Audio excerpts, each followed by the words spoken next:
Bonsoir à tous, il est 23 heures sur RTI 1. On regarde les titres de ce journal. Dans son adresse à la nation le 31 décembre dernier, le chef de l'État a assuré que l'économie ivoirienne est restée l'une des plus performantes dans le monde, une économie avec un taux de croissance évalué à 2% en dépit d'un environnement économique secoué par la crise sanitaire de la Covid-19. Décryptage dans ce journal. L'armée de Côte d'Ivoire continue de décorer ses agents les plus méritants. 1196 d'entre eux viennent d'être distingués pour leur dévouement au service de la nation.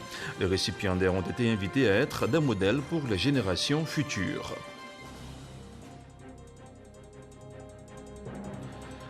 Et puis, dernière ligne droite en Centrafrique avant les résultats partiels des élections du 27 décembre dernier. L'annonce est prévue demain lundi 4 janvier. L'autorité en charge des élections assure pouvoir tenir les délais, mais des feuilles de résultats visiblement mal remplies inquiètent l'opposition qui conteste la méthode de compilation. Merci de suivre RTI 1. Le 31 décembre dernier, le chef de l'État s'est adressé aux Ivoiriens. Le président s'est prononcé sur les effets néfastes de la crise sanitaire, la Covid-19, sur tous les secteurs d'activité, y compris l'économie. Alassane Ouattara a rappelé les grandes décisions prises au sommet de l'État pour amoindrir l'impact de la maladie sur les piliers de l'économie nationale. Le décryptage de Cheikh Koné du service économie. 2020, une année difficile qui a bouleversé les économies les mieux structurées au monde. La Côte d'Ivoire n'y a pas échappé, en dépit des belles performances économiques enregistrées par le pays. Pour faire front au coronavirus, le gouvernement a mis la barre haute à travers un plan économique assorti d'un appui financier aux grandes entreprises, aux PME et aux entreprises du secteur informel. Une enveloppe de 1700 milliards de francs CFA, une première dans le pays. Ce plan, comme l'a expliqué le chef de l'État dans son adresse, a couvert l'ensemble des composantes du tissu économique national. Cette approche qui couvre l'ensemble des composantes de notre tissu économique a permis d'atténuer l'impact de la crise. Ainsi, à la mi-décembre 2020, c'est un montant cumulé de 159 milliards de francs CFA qui a été décaissé, dont 50 milliards au profit des filières agricoles. Cet effort a servi à soulager sur toute l'étendue du territoire 156 000 ménages défavorisés, 60 300 acteurs du secteur informel, 570 petites et moyennes entreprises, 68 grandes entreprises et de nombreux acteurs des filières agricoles. Anticipation, réactivité, le tout dans une gestion rigoureuse et judicieuse de la crise sanitaire. Un mérite reconnu au-delà des frontières. La mise en œuvre dynamique et efficiente de nos différents plans a permis de réduire le taux de contagion et de décès, limitant ainsi les impacts économiques et sociaux. Ainsi, l'État de Côte d'Ivoire a répondu avec responsabilité afin de contenir la pandémie et d'en juguler les effets sur nos populations et notre économie. Nous sommes restés aux côtés de chaque habitant de notre beau pays. Malgré ce contexte particulièrement difficile, le pays est resté l'une des économies les plus performantes à l'échelle mondiale, a ajouté le chef de l'État. Au moment où la plupart des grandes économies seront en récession en 2020 en raison de la pandémie de Covid-19, le taux de croissance de l'économie ivoirienne est évalué à environ 2%. La bonne tenue de notre cadre macroéconomique et la gestion rigoureuse de nos finances publiques nous ont permis de maintenir la confiance de nos partenaires au développement et des marchés financiers internationaux qui ont continué d'investir dans notre pays. L'État a poursuivi la transformation structurelle de l'économie, notamment par la diversification de l'appareil productif industriel, l'amélioration du taux de transformation des matières premières agricoles et l'accroissement de la production minière.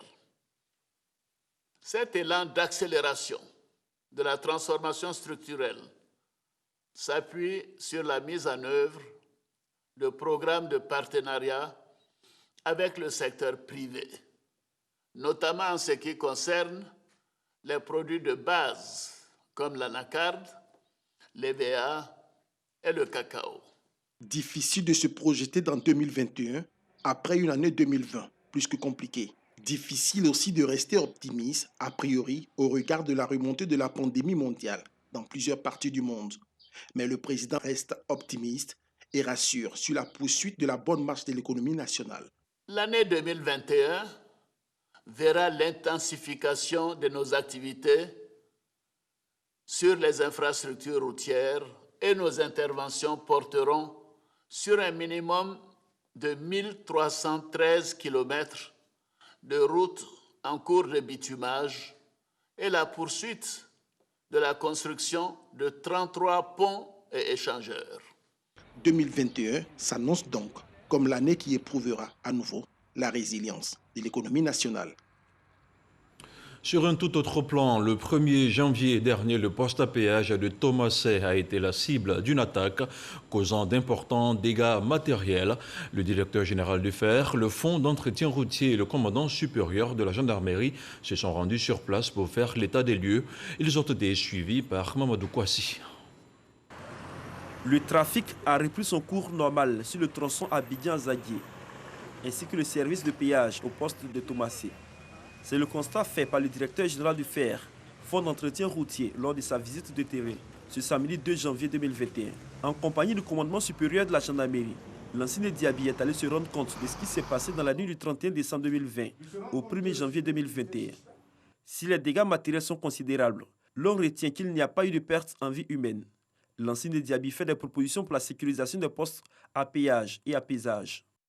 Nous souhaitons faire une nouvelle proposition au ministre qui lui en fera au gouvernement pour que ces sites-là soient classés dans une nature sensible qui permette effectivement d'améliorer le niveau de sécurité.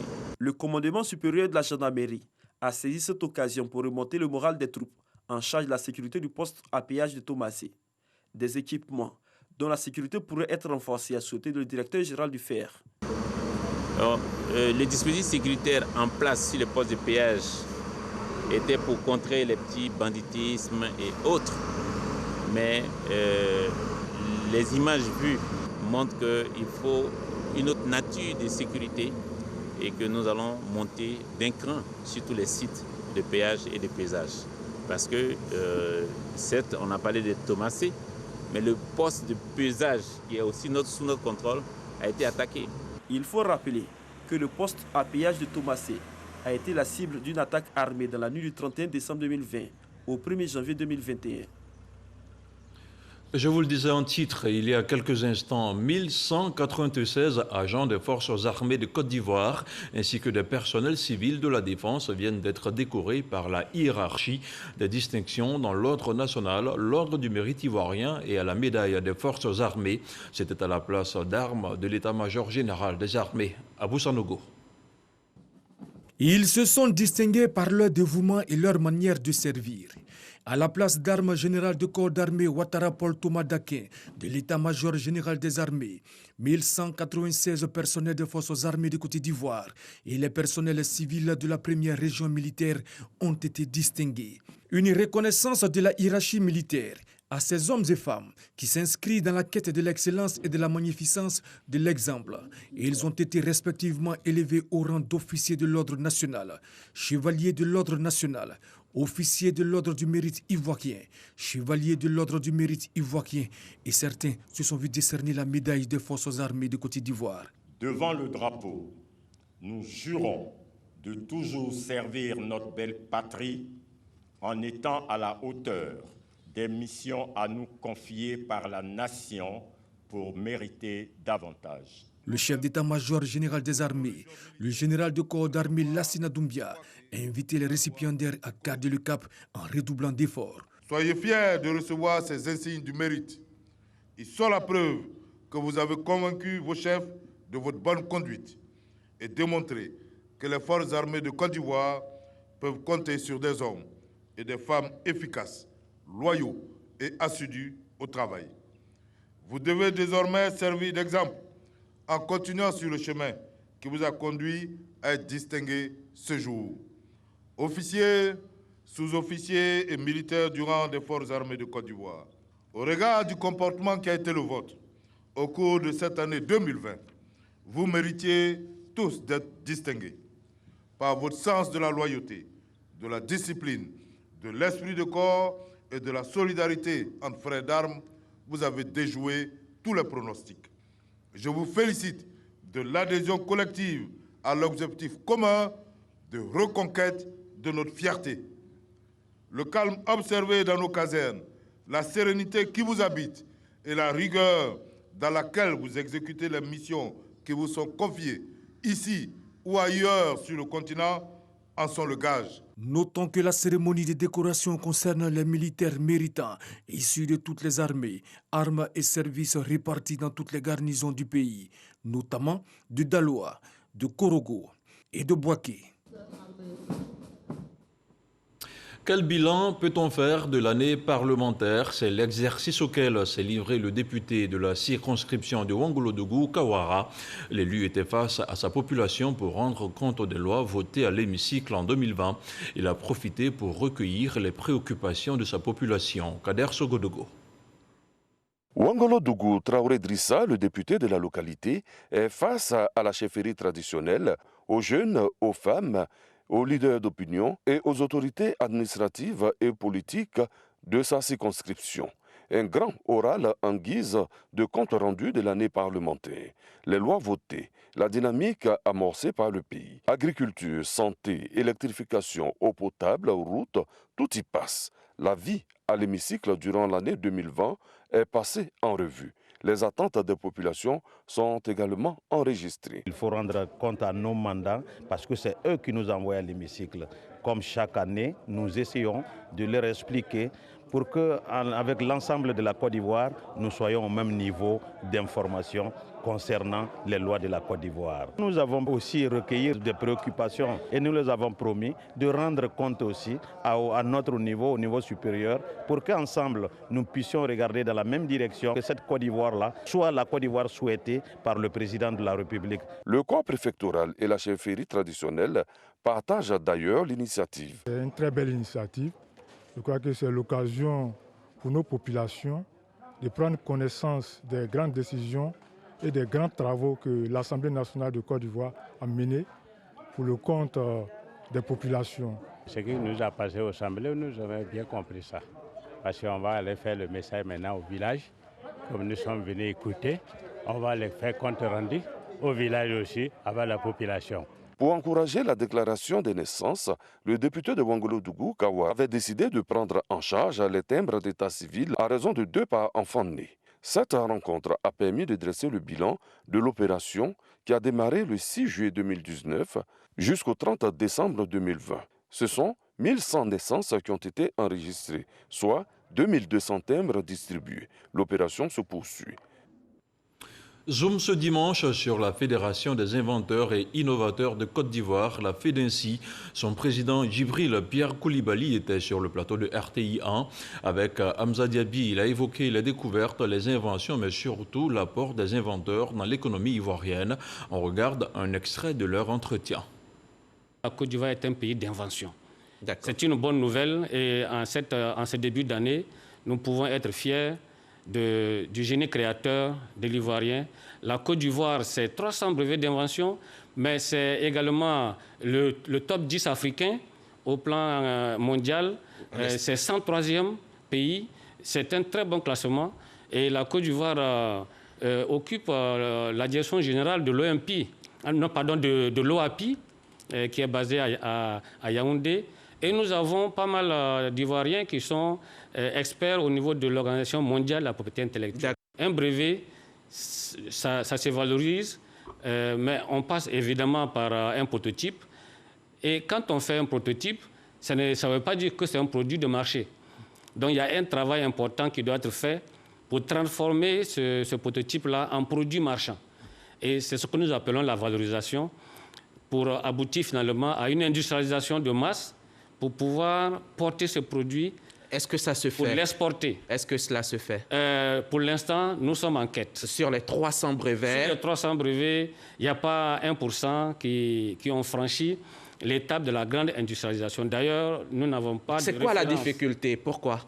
La difficulté, c'est que c'est cher, c'est coûteux, et nous n'avons pas de structure forte qui soutiennent.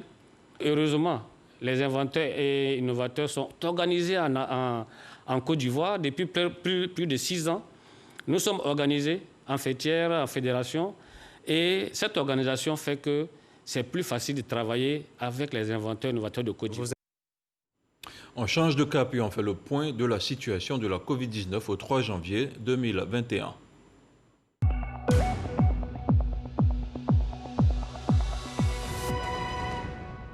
Le ministère de la Santé et de l'Hygiène publique a enregistré ce jour dimanche 3 janvier 85 nouveaux cas de Covid-19 sur 1556 échantillons prélevés, soit 5,5% de cas positifs, 17 guéris et 0 décès. À la date du 3 janvier 2021, la Côte d'Ivoire compte donc 22 648 cas confirmés, dont 21 998 personnes guéries, 138 décès et 512 cas actifs. Le nombre total d'échantillons est de 262 407. Politique à présent, le directeur exécutif du RHDP était samedi dernier à Agboville, dans la région de Lagné-Bidiassa. Adama Bictogo s'est entretenu avec les membres de la coordination régionale du parti. Au menu des échanges, l'élection législative prévue en mars prochain. Adama Bictogo a aussi rencontré les populations. Il leur a demandé de rester mobilisés pour les échéances futures. Moussa Konaté. Le RHDP se prépare pour les élections législatives. À Agboville, le directeur exécutif du RHDP, Adama Bictogo, et la coordination régionale de Lagné-Bidiassa, conduite par Pierre Demba, sont déjà la mobilisation des populations. Nous avons profité pour visiter les instances du parti et montrer la vitalité de ce parti. Le RHDP, c'est une machine au niveau de notre région. Le président de la République a gagné les élections présidentielles et il nous faut gagner les élections législatives pour qu'il puisse disposer d'un socle institutionnel confortable lui permettant de mettre en œuvre son projet de société qui est la Côte d'Ivoire solidaire.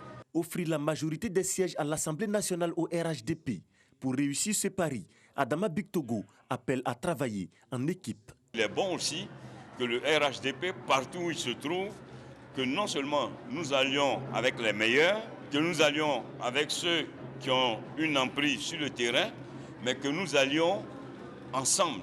Donc ça va être une équipe qui va aller aux élections législatives et non un individu. Donc le coordonnateur régional qui apprécie les candidats, si ma candidature venait à être retenue, mais on ira ensemble pour la bataille des élections législatives.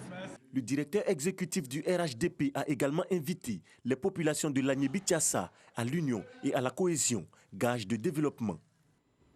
Politique toujours, Kobena Kwasi Adjoumani est en tournée dans la région du Gontougo. Le coordonnateur régional du RHDP de cette région du nord-est du pays est allé remercier la population pour la confiance accordée au président Alassane Ouattara. Il a fait don d'une ambulance au centre de santé de Gondia. Il a aussi annoncé la reprise des travaux de construction de la maternité et des salles de classe de la localité. Mamadou Kwasi. Le ministre Kobena Kwasi Adjoumani, en tournée de remerciements aux populations de la région de Gontougo pour la victoire du président Alassane Ouattara dès le premier tour de la présidentielle d'octobre 2020. Première étape de cette visite de terrain, le village de Gondia dans le département de Tanda. Une localité qui a enregistré un taux de participation de plus de 96%, pour un score de 99% en faveur du président Alassane Ouattara. Le coordonnateur régional du RHDP du Gontougo est allé également saluer la population pour une période électorale apaisée dans le Gontougo. Kobena Kwasi Adjoumani a invité la population à demeurer dans ce climat de paix pour s'inscrire davantage dans la dynamique de développement. 90% de taux de participation et 99% pour le président Alassane.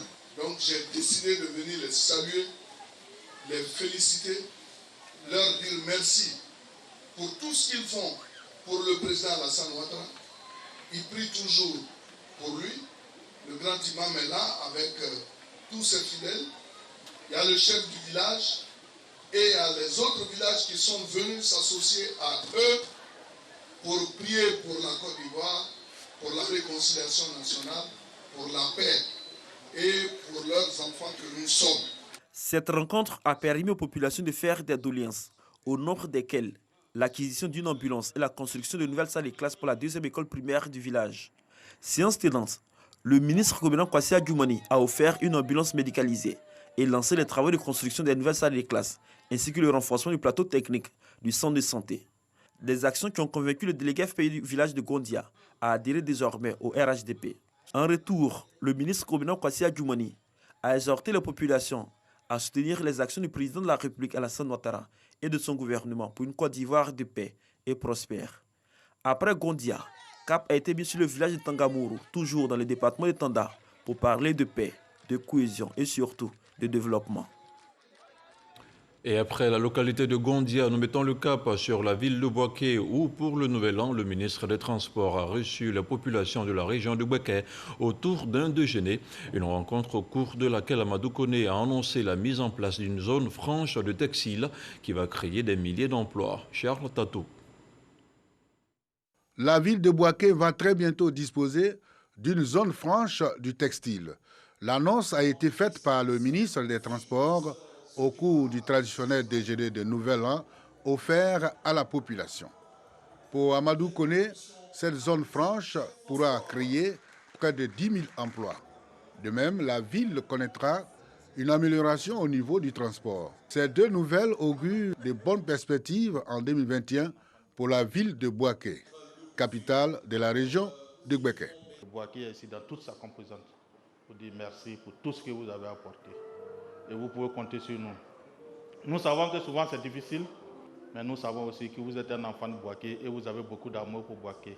Pour relever ce défi, le ministre des Transports exhorte les populations à l'union et l'attente, gage d'un climat de paix et de cohésion sociale. Nous allons principalement nous attaquer aussi aux questions d'emploi. Il y a cet important projet de zone franche textile d'ici le mois de mars. On va améliorer le transport ici, en particulier pour les étudiants, parce qu'on a souhaité que les élèves et étudiants qui sont nombreux ici puissent se déplacer dans de meilleures conditions à Bouaké et à moindre coût. Bien évidemment, enfin, on va continuer à travailler pour que la ville soit animée dans de meilleures conditions. La rencontre de Nouvel An du ministre des Transports avec les populations de Bouaké a pris fin par des prestations d'artistes. Nous sommes en janvier, mais l'on continue de parler de la fête de Noël. L'ex-international de football ivoirien Abdoulaye Traoré dit Ben Badi a offert récemment aux enfants de Marcory un arbre de Noël. Il s'agissait pour le champion d'Afrique de la CAN 1992 d'apporter du baume au cœur des tout-petits. Le compte-rendu d'Issa Yeo. Faire parler son cœur, c'est ce qu'a fait l'ex-footballeur international Abdoulaye Traoré dit Ben Badi.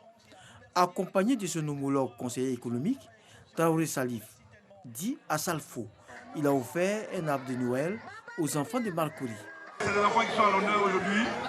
Continuez à aller à l'école parce qu'avec toutes ces personnes, on est en train de réfléchir pour faire une journée d'excellence, pour récompenser les meilleurs. Donc, travailler à l'école.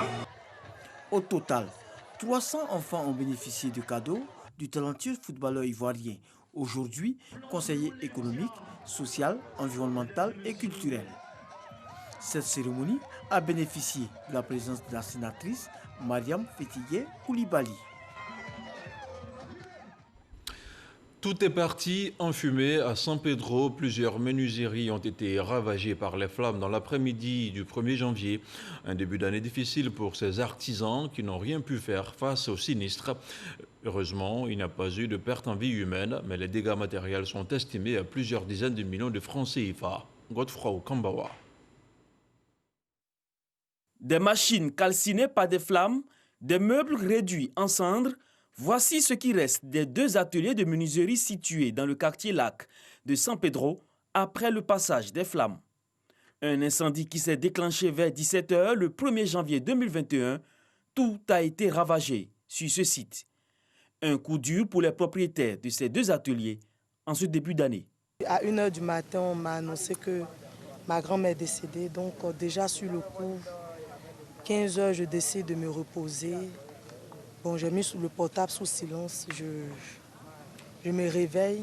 C'est une amie mais qui était couchée. On l'a appelée pour lui dire « Ah, le coin de ta camarade en fumée ». Donc je viens sur les lieux. Les dégâts sont énormes. Beaucoup de commandes des clients parce qu'en fin d'année, à cause de cela, je ne me suis même pas reposé. Et hier, j'ai voulu me reposer. Mais là, voilà. J'ai travaillé toute l'année avec des commandes des clients. Il y a l'autre qui a 1 500 000, il a ses potes. Voilà. Il y a un aussi, ses placards.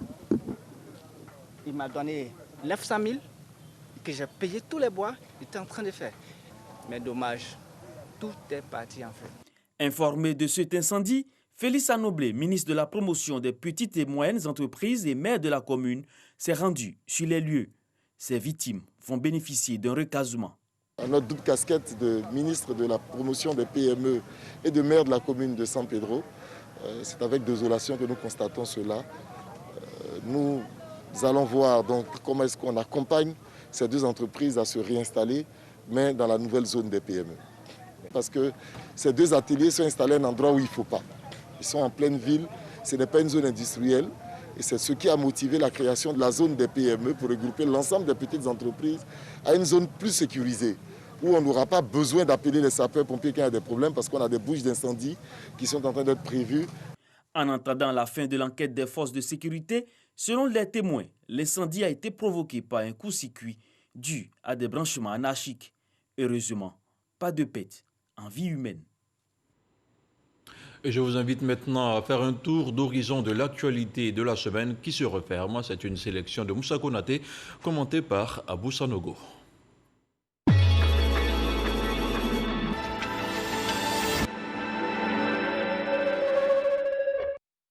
3 soldats français ont été tués lundi au Mali.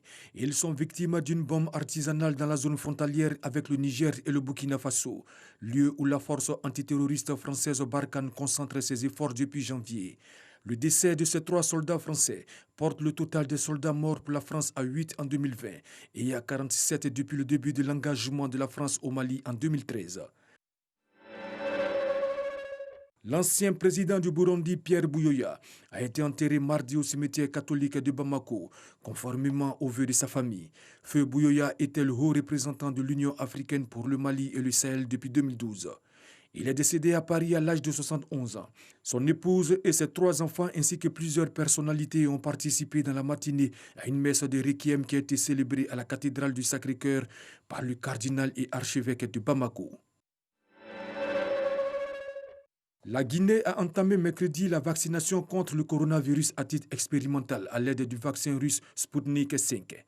Le ministre de la Défense Mohamed Diané, scientifique de formation, a été le premier à recevoir le vaccin mis au point par le Centre national russe d'épidémiologie et de microbiologie. La Guinée a obtenu 60 doses de vaccins pour cette phase pilote. Le pays a déclaré plus de 13 000 cas de contamination et 80 décès à cause du coronavirus. Le colonel Edi Kapene, ex-aide de camp de Laurent Désiré Kabila, a été gracié par le président Félix Tshisekedi le 31 décembre. 19 ans après sa condamnation dans l'affaire du meurtre de l'ancien président congolais Laurent Désiré Kabila, Edi Kapene et ses co-condamnés ont été accusés d'avoir participé à l'assassinat du président Kabila. Certains analystes estiment que cette libération sonne sur le plan politique comme une preuve de plus de la séparation entre le président Félix Tshisekedi et son prédécesseur Joseph Kabila. Tournant le dos à près d'un demi-siècle dans le giron européen, le Royaume-Uni a entamé vendredi en même temps que 2021 sa nouvelle vie d'après le Brexit.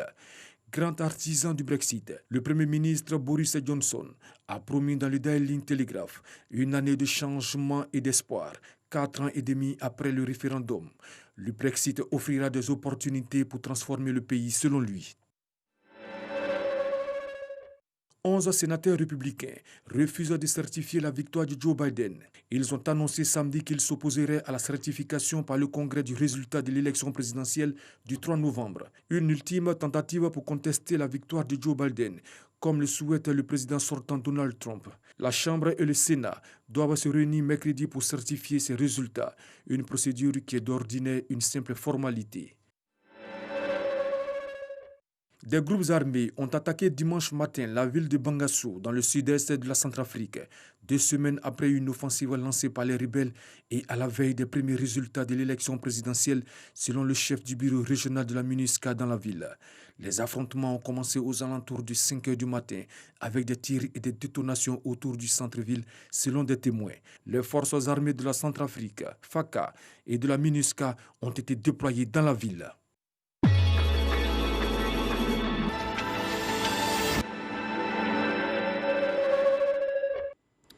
Et c'est tout pour ce soir. Merci de nous avoir suivis. Ce journal est terminé. Demain, l'information revient à 6 h 30 avec Régis Kofi.